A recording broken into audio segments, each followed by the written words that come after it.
hồi công cha mi xóa đô tu bất thiam bôi pa na kan đô nak thong san bang nang ma jong sang chin chin in đốt kan du kan nun na ka mun ha la di lo nang ma đốt na na ka pe ka bôi pa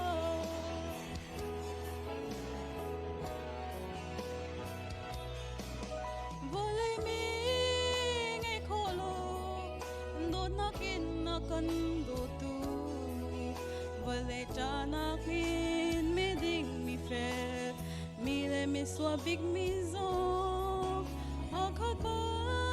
nin do tu do na kin na khat mi putian do mi tha zong ni thei tha se ti ka du boy pa na kan do na thu san ma dòng sang chin chin in đốt căn thu căn nâng na ca buồn ha la đi lo nang ma đốt na na ca pe ca bôi pa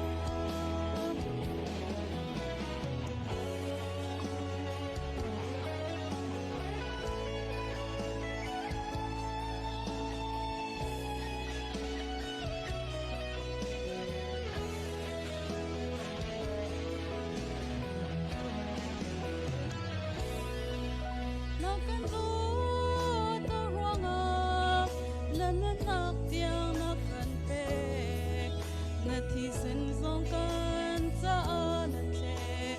kan so lei ba na cham đi mi so kha mi ding le mi thiang mi ya na kan ser asung loi sing shan boi pa na kan dot na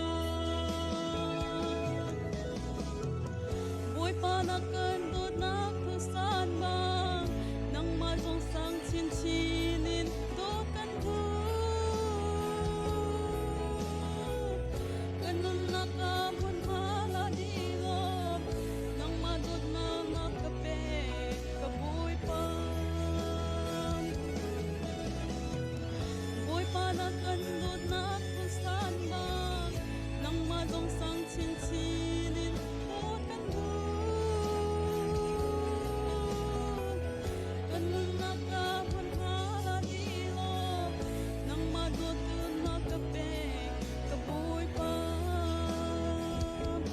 sumpa na sige